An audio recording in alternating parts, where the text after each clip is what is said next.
The room was tense, the air thick with expectation, the kind of tension that makes your heart race even before a single word is spoken.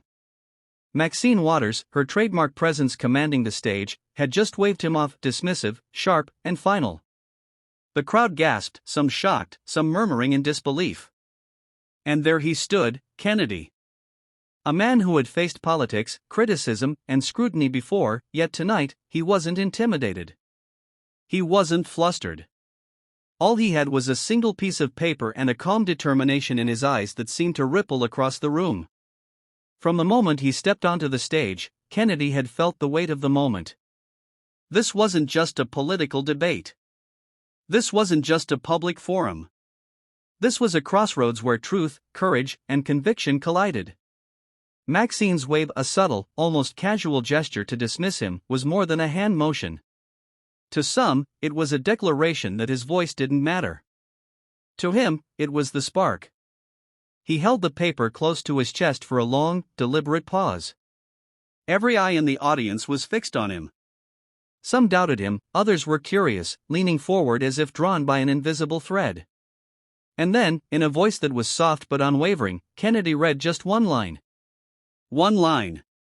And the room changed. It wasn't a shout. It wasn't a flourish. It was a sentence that cut through the noise, the skepticism, the politics, the anger. It was simple. It was undeniable.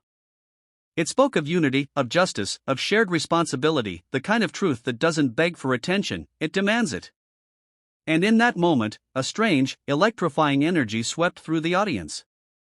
People rose from their seats, some trembling, some smiling, all moved. For a moment, it felt like time had paused, as if the world outside had no choice but to listen. Kennedy had not come to win a point in an argument. He had come to remind people of something far greater, their own power, their own capacity to act with conscience, to stand even when others try to push you down. Maxine's wave, intended as dismissal, became irrelevant. The real conversation was happening now, not in gestures, but in hearts. In the hours leading up to that moment, Kennedy had wrestled with doubt. Could a single line truly reach thousands of people, cutting through cynicism and fatigue?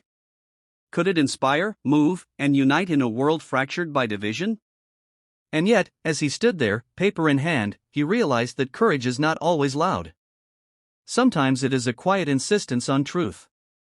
Sometimes it is a single line spoken with conviction. The standing ovation lasted for minutes, though it felt like an eternity. Kennedy's eyes scanned the room, not looking for approval, but acknowledging recognition, a shared understanding that even in a moment of tension and challenge, integrity can prevail. Maxine, for her part, maintained her composure, but there was a subtle shift, an acknowledgement that Kennedy's words had landed where actions and gestures